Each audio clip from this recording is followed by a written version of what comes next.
Lipton Tea and Lipton Soup present Inner Sanctum Mysteries.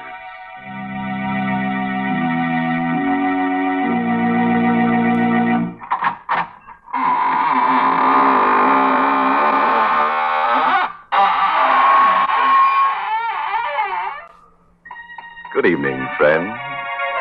This is your host of the Inner Sanctum, welcoming you to another half hour of mystery and terror, guaranteed to take 10 years off your life. Don't just stand there. Come on in. We've been fixing up the place, making it more homey. Yes, you see that beam over there with the rope hanging down? You just stand on the table, put your head through the noose, and, that's right. It's for the convenience of anyone who feels like hanging around after the broadcast. I wish you wouldn't say things like that. Oh, you're right, Mary. I'm a bad host. Here, I invite everybody to hang around, and there's only one rope. I guess we'll have to hang together instead of hanging separately. Now, please. Unless, of course, we want to hang ourselves with a black ribbon that comes with that Lipton sterling silver medallion.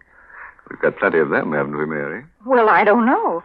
Thousands of women are writing in every day for that special sterling silver medallion. So I'd advise all of you ladies who want to own one to send in for it tonight.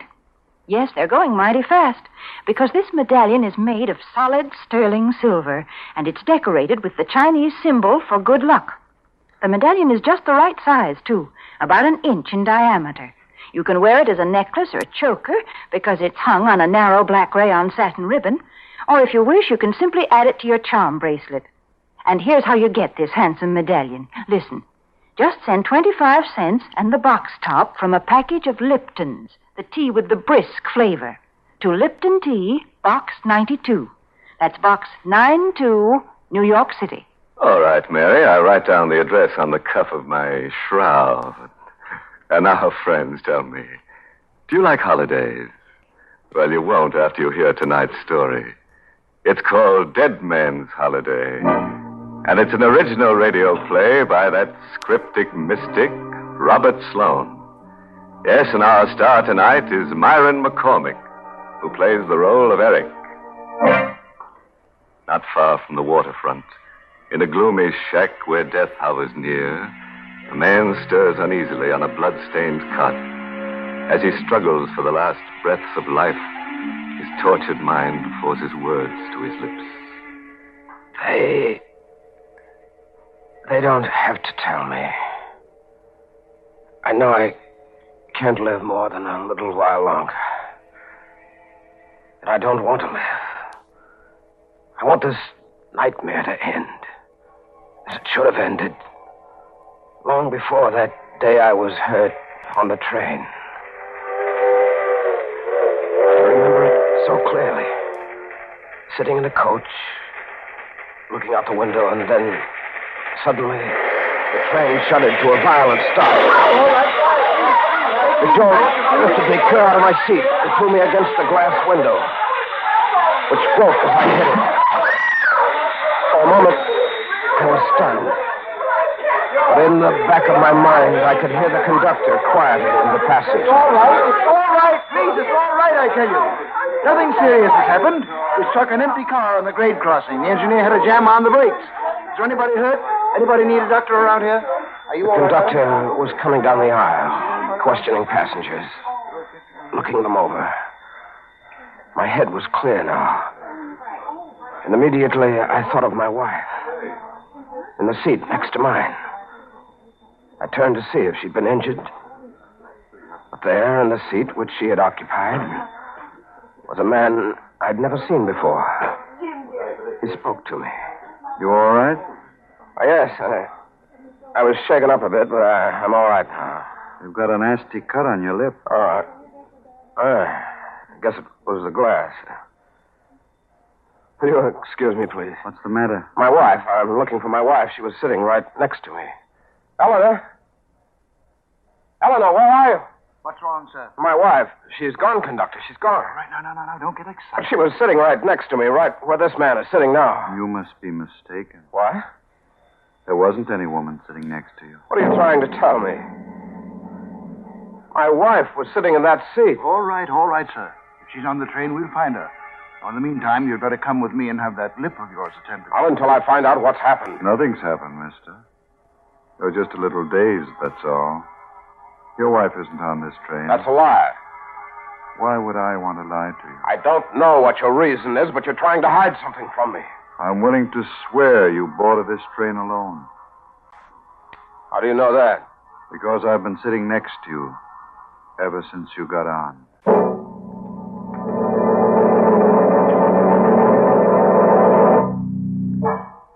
I was taken to a hospital and given an anesthetic. When I came to, a doctor was standing over me. He said I was well enough to get dressed and leave, but when I mentioned the disappearance of my wife, he acted strange. You've had a severe shock, Mr. Keating, and sometimes an accident like this has a way of playing tricks on the mind. You don't believe that my wife was on that train? I don't see how she could have been. Any number of the passengers were questioned. They all told the same story. You got on the train alone. So you're in on it, too. I beg your pardon? You and the railroad and the man who was sitting next to me, you're all in on it. What are you trying to do to me? I don't know what you're talking about. Don't you? Are you sure this isn't some kind of a plot to try and drive me out of my mind? I think you need a rest, Mr. Keating. Just look at yourself in the mirror there. You see how drawn you are? I'm all right. Good heavens. Doctor. What's the matter? My face. What have you done to me? What's happened to my face? Why, nothing. I had to put a few stitches in your lip, It's not my lip. It's my whole face. Why, you've done something to it. It's different. Mr. Keating. It is, I tell you. You've changed my face.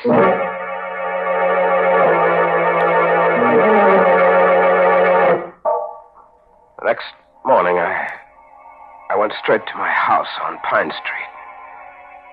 I had no key, so I rang the bell, hoping against hope my wife would be there to answer it. But when the door opened, I was face to face with a gaunt, middle-aged woman I'd never seen before. Yes? Who are you? I beg your pardon. Come on, answer me. Who are you? Well, I'm the housekeeper. Don't lie to me. We don't have a housekeeper. What are you doing here? I don't see why I should answer your question. You'd better answer them. I'm Mr. Keating. Who? Mr. Keating, I live here. Where's Mrs. Keating? What have you done with her? You must have the wrong address. What do you mean? Nobody by the name of Keating lives here. What? I work for Mr. and Mrs. Drury. Don't you see the nameplate on the door? Yes, I see it. When did you put it there? Last night? You got the wrong address, Mr. Oh, I have, have I? You see that picture over there? The one on the hall table? Yes? That's a picture of my wife. I beg your pardon, sir, but that's a picture of Mrs. Drury. Drury. Drury. I didn't know anybody by the name of Drury. I couldn't imagine why he or anybody else would go to so much trouble to keep me from my wife. I walked down to the corner drugstore to phone the police. But just as I got there, a car drove up and stopped. In it was the man who sat next to me on the train. I hurried over to speak to him. You remember me? Why, yes, of course. Did you find your wife? No. Oh, I'm sorry to hear that. Can I be of any assistance to you? I work for the railroad, you know. Yes, I had a feeling you did. What's your name? Rory? Drury? You live in the white house around the corner? The one on Pine Street? That's right. How did you know? I was just over there. I thought it belonged to a man named Keating. Well, it did originally. You knew him? Knew him? Yes. Why do you speak in the past tense? You sound as if the man were dead. Well, didn't you know? He is dead. You can't imagine what it was like to have him tell me that Eric Keating was dead. I was Eric Keating. I hurried away from him, kept walking toward the center of town. But it wasn't long before I realized that I was being followed by a man in a gray hat. I waited until he caught up with me. Then, as he started to pass, I stopped him purposely to get a good look at his face. Excuse me. Yes? Can I trouble you for a match? Certainly. Thanks. Wait Wait a minute. Why are you following me? Who says I am? It's pretty obvious. Now, you'd better tell me what your game is, or I'll call a cop. That wouldn't do much good, mister. I'm on the force. What? Plainclothesman. Connors is the name. Why? I don't understand. Why are you watching me? That's my business, watching people. Your face looked kind of familiar to me. What's your name? Eric Keating. Try again, mister. You better tell me the truth this time. I am telling you the truth. Why don't you believe me? Because I happen to know where Eric Keating is right now. I saw his grave just the other day. His grave? Yes. He's buried in the same cemetery as my sister. Been buried for 6 years. I had a feeling that Connors was lying. When he let me go a moment later, without proving my identity, I could have sworn he wasn't a detective. But I had to make sure. I had to catch him in a lie. I took a bus out to the cemetery. It was dark by the time I got there. But I had a flashlight, and with it, I saw the very thing I hoped I wouldn't find. A tombstone with my name on it. The shock was like a blinding light in the darkness, and for a moment I lost my senses. Insanely, I dug into the earth with a piece of sharp stone, determined to see the empty coffin or the bones of the man who had been buried in my place. What you doing, mister? Connors. You better come with me, mister. Why? What's wrong? What have I done? Killed a man, maybe? What? Here. Look at this police circular. Wanted. For murder. That's right. The picture underneath those words is yours or your twin brother's. No, I'm not this man. I may look like his picture, but I'm not the man. Your fingerprints will settle that. We've got his on the circular. Now we've got to get yours. Any objections? Yeah. I won't go with you. Don't you... Hold it!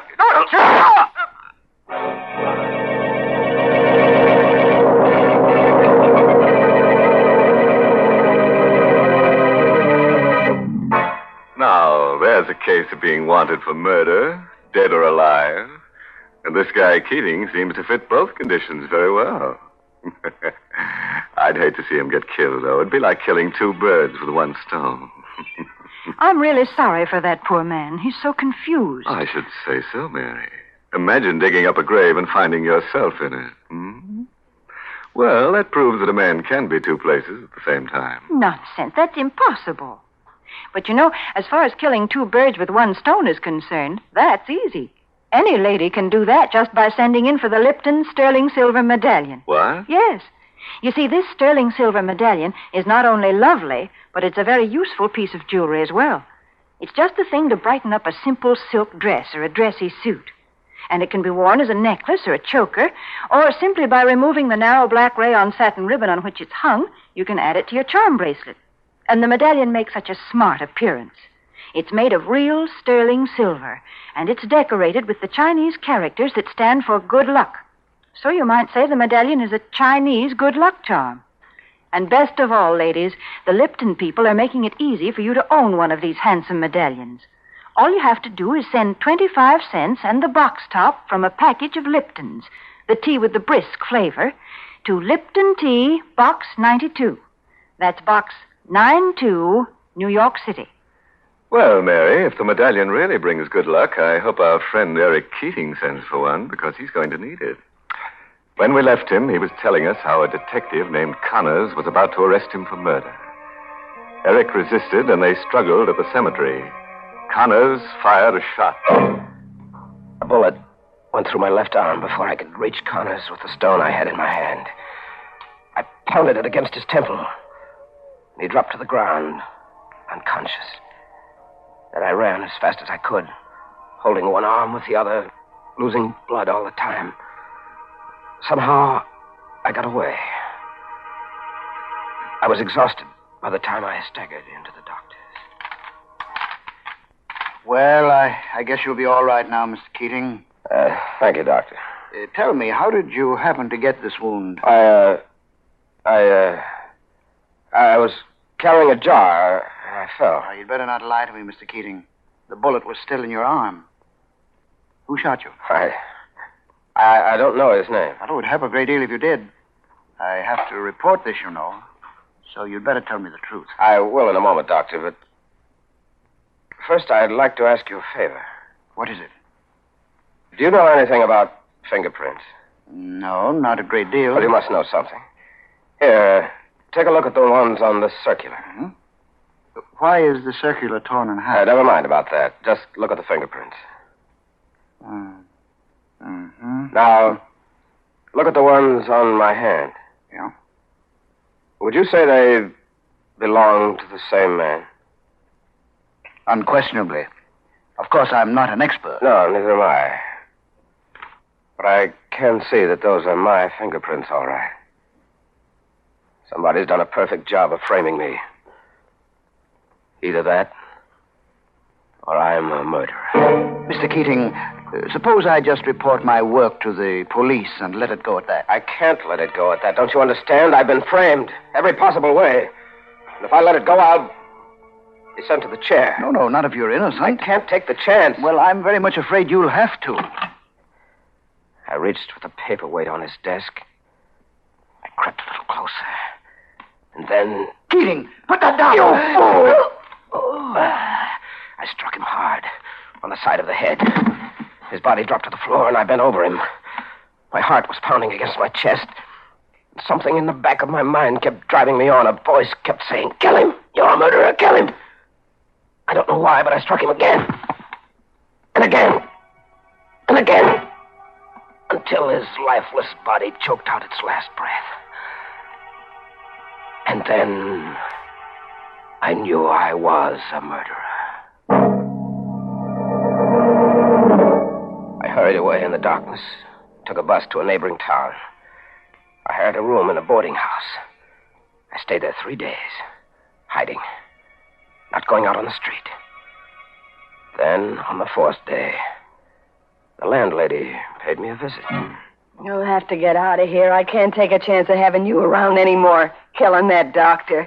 Weren't you in enough trouble already? Shut up, I gotta think. Gotta get out of here. They'll be searching this place before you know it. Why? Because you were here before. I never should have let you come back. Come back? Now get your coat and beat it. Where'll I go? Take it easy. I never let anybody down yet. Here, this is the address of a shack I own over near the waterfront. You can hide out there for a while. Any food in that shack? Never mind about that. I'll get in touch with Ruth and tell her where you are. Ruth? Yes, go on now. Get out of here before it's too late.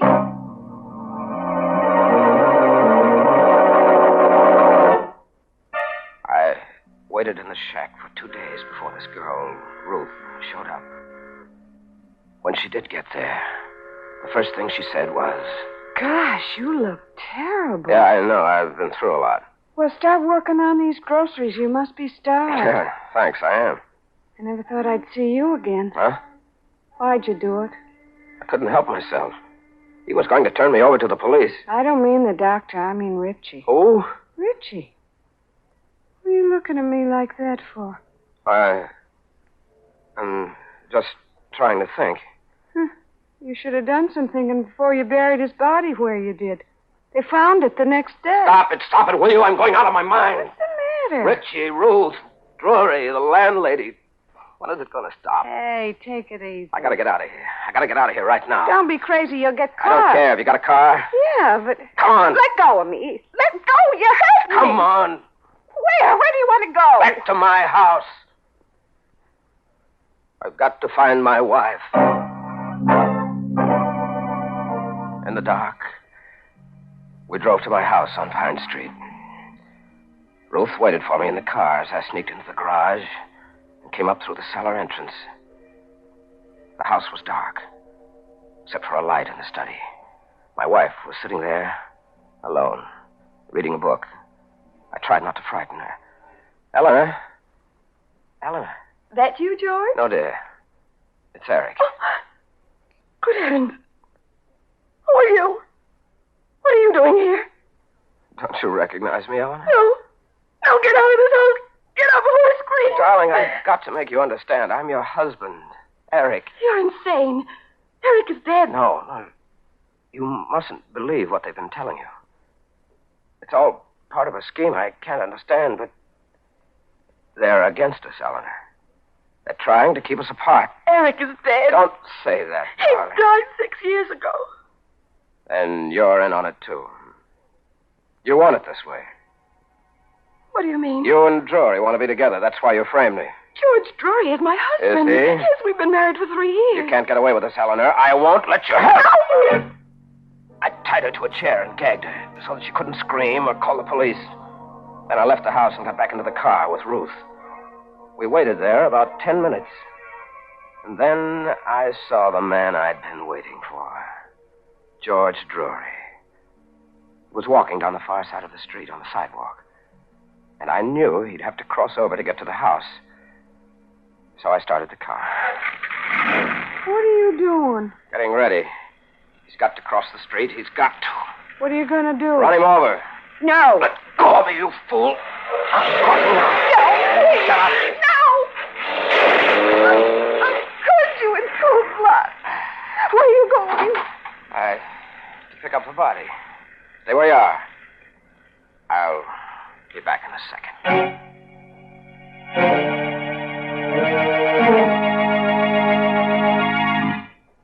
The three of us had a long ride that night. Ruth, George Drury's body, and myself. Automatically, I seemed to know where I was heading. Even though I had no destination in my mind. I made one turn after another, unconsciously almost, until at last I came to a dark stretch of road along a railroad track. I stopped the car and got out. What do you think you're doing? Don't ask any questions. I'm burying the body here. Are you crazy? Why? Don't this place look familiar to you? Huh? Yes, I think it does. Can't remember why. You lost your mind completely. Will you stop talking like that and tell me what's wrong with this place? Why can't I bury the body here? Because it's the same place you buried Richie. Richie. Who is Richie? Why am I wanted for his murder? You're wanted because you killed him in cold blood just the way you killed Drury. Only Richie was your partner. You pulled all your jobs together. It couldn't have been me, Ruth. Not me. I didn't know Richie. I'm Eric Keating. Is that your real name? You never told me the real one. All right, but What's that? Sounds like... Yeah, it's the police. Quick, we've got to get out of here.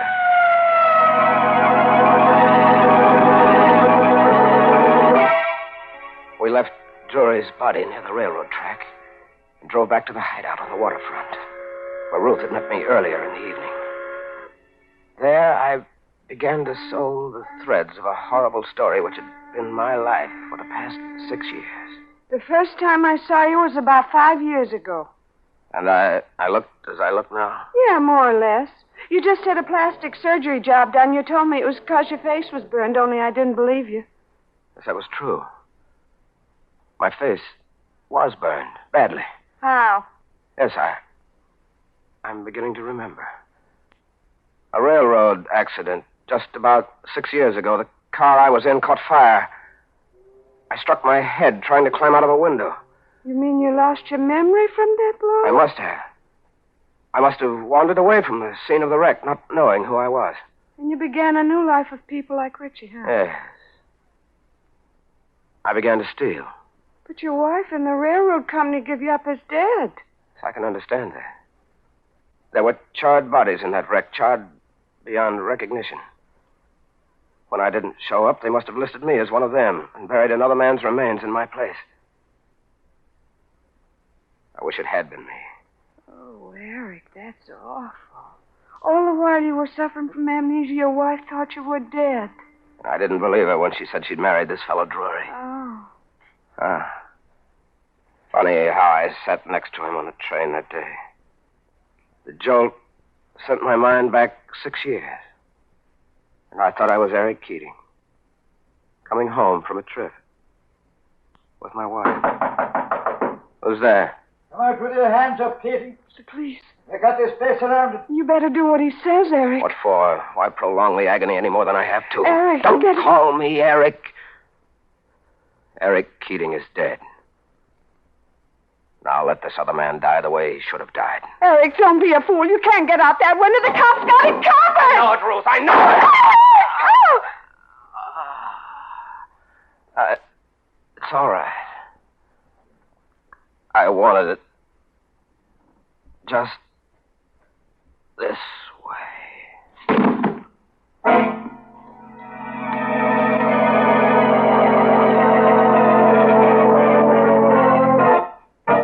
Well, they finally got him. And this time they'll give him a grave he can call his own. I just hope he stays put this time instead of wandering as a ghost. A guy like that might not remember where he was buried. I'm glad he's finally at rest now. Oh, don't be so sure, Mary. That guy needs a tag on him. Maybe you ought to send him one of those sterling silver medallions.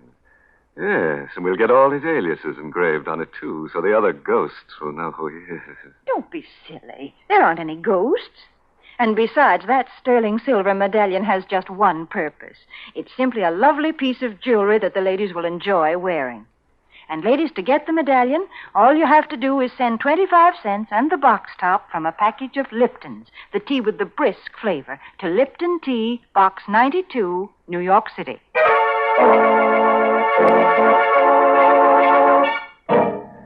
Well, it's time now to button up my shroud and start combing the catacomb. If you insist on a moral for tonight's story, try this. The evil that men do doesn't always live after them. Sometimes it catches up with them. Oh, by the way, this month's Inner Sanctum mystery novel is Lay That Pistol Down by Richard Powell.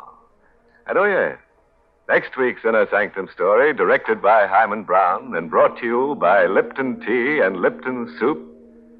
Next week's story is a real chiller-diller.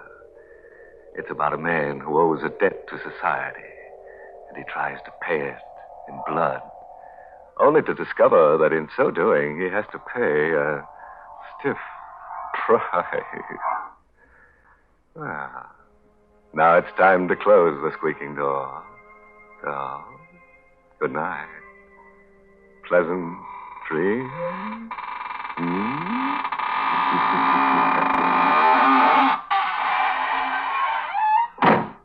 Folks, here's a modern food with an old-fashioned, homemade flavor. It's Lipton's Noodle Soup. And now, especially when the weather's so warm, try serving Lipton's as the one hot dish in a cold meal. Your family will love Lipton's famous chickeny taste. Yes, it tastes just like the chicken noodle soup you make right in your own kitchen. And Lipton's has got the same good herbs and flavorings, too. The same tender golden egg noodles. But listen, Lipton's noodle soup comes in an envelope, and it only takes a few minutes to prepare. Of course, sometimes it's hard to get in some stores these days, but there's lots of good things scarce in wartime. So remember to ask for Lipton's Noodle Soup. And remember to tune in next Tuesday night for another Inner Sanctum Mystery. This is CBS, the Columbia Broadcasting System.